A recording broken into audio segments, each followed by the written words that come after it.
Hello everyone, સ્વાગત છે તમારું ચેનલમાં। આજે આપણે બનાવીશું પાલક પનીર। એકદમ રેસ્ટોરન્ટ સ્ટાઇલ આપણે પાલક પનીર તૈયાર કરવાના છીએ અને ઉપરથી તડકા પણ તૈયાર કરવાના છીએ। જો તમે ચેનલ પર નવા હોય અને હજુ સુધીમાં ચેનલને સબસ્ક્રાઈબ ન કરી હોય તો સબસ્ક્રાઈબ કરવાનું ના ભૂલતા। સૌપ્રથમ આપણે પાલકની પ્યોરી તૈયાર કરી લઈશું। કઢાઈમાં 1 લીટર જેટલું પાણી ગરમ થવા માટે મૂક્યું છે। સાથે 1 ચમચી જેટલી ખાંડ ઉમેરવાની। ખાંડ ઉમેરવાથી પાલકનો કલર ગ્રીન જળવાઈ રહે છે। પાણી સારી રીતે ગરમ થવા દઈશું। પાણી ગરમ થઈ ગયું છે। હવે પાલકના પાન ઉમેરશું। પાલકના પાનને 2 મિનિટ માટે આપણે કૂક થવા દઈશું। બહુ વધારે આપણે નથી કૂક થવા દેવાના। હવે આપણે પાલકના પાનને સારી રીતે મિક્સ કરી લઈશું અને મીડિયમ ગેસની ફ્લેમ ઉપર 2 મિનિટ માટે થવા દઈશું।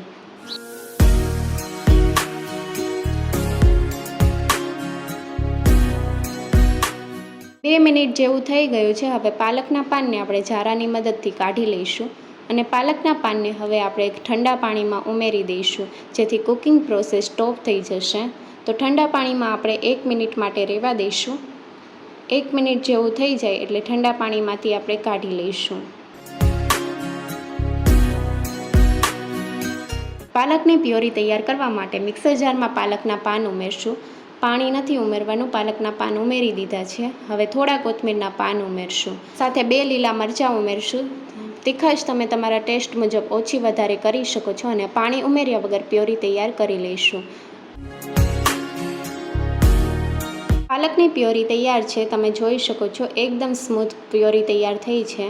હવે પ્યોરીને આપણે એક વાટકામાં કાઢી લઈશું અને હવે ટમેટાની પ્યોરી તૈયાર કરી લઈશું।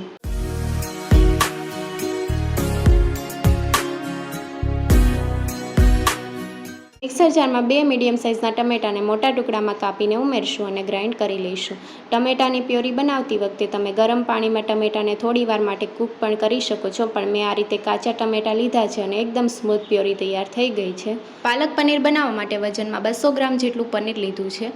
પનીરને આપણે પીસમાં કટ કરી લઈશું। તમારે જે સાઇઝના પીસ કરવા હોય એ સાઇઝના તમે કરી શકો છો। વજનમાં 200 ગ્રામ પનીર લીધું છે તો આપણે એ રીતે ટમેટાની પ્યોરી અને પાલકની પ્યોરી તૈયાર કરી છે, તમે વધારે ઓછી કરી શકો છો। પનીરના પીસ તૈયાર કરી લીધા છે, તમે જોઈ શકો છો આ રીતે મેં પીસ તૈયાર કર્યા છે। હવે પનીરને આપણે સાતળી લઈશું। પેનમાં 1 ચમચી જેટલું તેલ ઉમેરશું અને તેલને આપણે થોડું ગરમ થવા દઈશું। હાઈ ગેસની ફ્લેમ ઉપર પનીરને સાતળવાનું છે। પનીરના ક્યુબ ઉમેરશું અને પનીરનો હલકો કલર ચેન્જ થાય ત્યાં સુધી આપણે થવા દઈશું।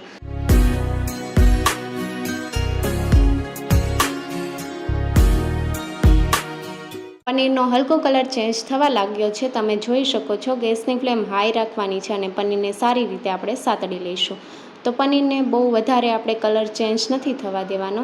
હવે ગેસની ફ્લેમ બંધ કરી દઈશું અને પનીરને આપણે એક વાસણમાં કાઢી લઈશું।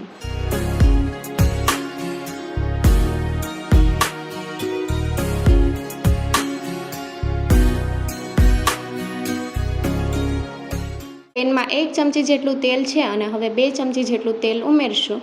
તમે તેલની જગ્યાએ બટર અથવા ઘીનો ઉપયોગ પણ કરી શકો છો। હવે સૂકા મસાલામાં આપણે 1 તમાલપત્ર, 1 સૂકું લાલ મરચું, 1 તજનો ટુકડો અને 2 લવિંગ ઉમેરશું। સાથે અડધી ચમચી જેટલું આખું જીરું ઉમેરીને વઘારને સારી રીતે સાતળી લઈશું। વઘારને આપણે મીડિયમ ગેસની ફ્લેમ ઉપર સાતળવાનું છે। સૂકા મસાલા બળી ન જાય એ વાતનું ધ્યાન રાખવું। તો આ રીતે સૂકા મસાલા સાતળવાથી સૂકા મસાલાનો ફ્લેવર શાકમાં સારો આવે છે। હવે 4 થી 5 લસણની કળીને ઝીણી કાપીને ઉમેરશું। સાથે 1 ઇંચ જેટલા આદુના ટુકડાને છીણીને ઉમેરશું અને બંને વસ્તુને સારી રીતે સાતળી લઈશું। લસણનો કલર ચેન્જ નથી કરવાનો, ગેસની ફ્લેમ લો કરી દઈશું અને હલકું આપણે સાતળી લેવાનું જેથી લસણનો ફ્લેવર આવે। હવે 2 મીડિયમ સાઇઝની ડુંગળીને ચોપરમાં ચોપ કરીને ઉમેરી છે અને ડુંગળીને પણ હલકી સાતળી લઈશું। ડુંગળીનો કલર ચેન્જ થાય ત્યાં સુધી થવા દઈશું।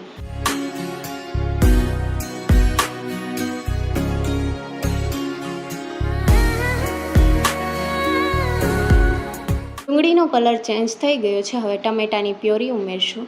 2 મીડિયમ સાઇઝના ટમેટાને મિક્સર જારમાં ગ્રાઇન્ડ કરીને ઉમેર્યા છે, મિક્સ કરી લઈશું। ટમેટા જલ્દી કૂક થઈ જાય તે માટે સ્વાદ પ્રમાણે મીઠું ઉમેરીને મિક્સ કરી લઈશું।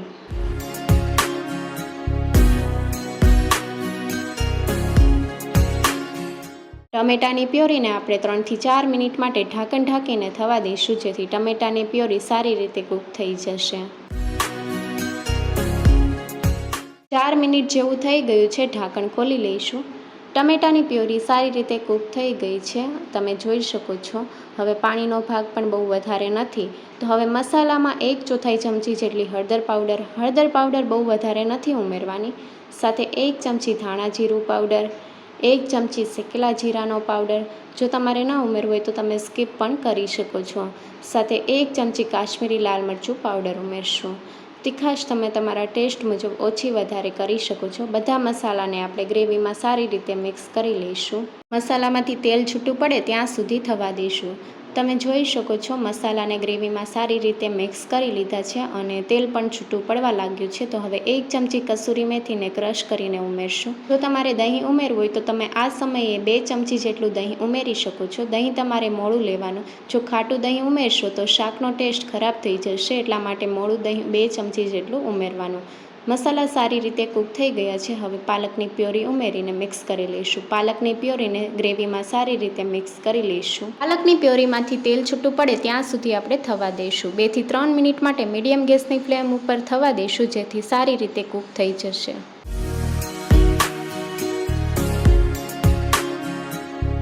પાલકની પ્યોરીને આપણે 2 થી 3 મિનિટ માટે ગ્રેવીમાં સારી રીતે કૂક કરી લીધી છે અને તમે જોઈ શકો છો કલર પણ સરસ આવ્યો છે. હવે ગ્રેવીને થોડી પતલી કરવા માટે અડધો કપ જેટલું પાણી ઉમેર્યું છે.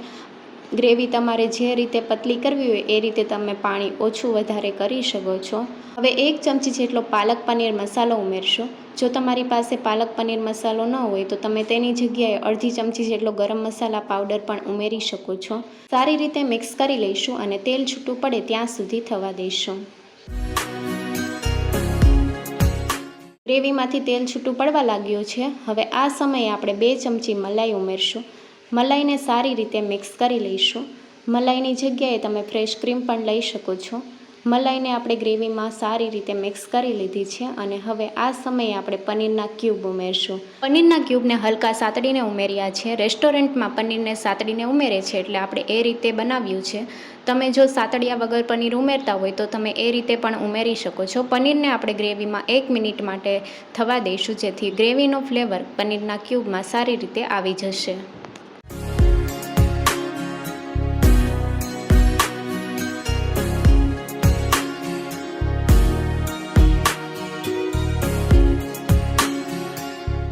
પનીર ગ્રેવીમાં સારી રીતે મિક્સ થઈ ગયું છે અને ઉપરથી આ રીતે તેલ પણ છૂટું પડવા લાગ્યું છે. પાલક પનીર તૈયાર છે. ગેસની ફ્લેમ બંધ કરી દઈશું. પાલક પનીર માટે વઘાર તૈયાર કરવા માટે વઘારિયામાં 2 ચમચી જેટલું તેલ ઉમેરશું, ચપટી જેટલું જીરું ઉમેરશું અને 1 ચમચી કાશ્મીરી લાલ મરચું પાવડર ઉમેરીને મિક્સ કરી લઈશું. વઘારમાં તમે બારીક કાપેલું લસણ પણ ઉમેરી શકો છો. શાક માટેનો વઘાર તૈયાર થઈ ગયો છે. હવે શાકને આપણે સર્વિંગ પ્લેટમાં સર્વ કરીશું અને ઉપરથી આપણે વઘાર રેડી દઈશું. તો એકદમ રેસ્ટોરન્ટ સ્ટાઇલ પાલક પનીરનું શાક તૈયાર છે. રેસીપી ગમી હોય તો ચેનલને લાઇક, શેર અને સબસ્ક્રાઈબ કરો. Thank you for watching.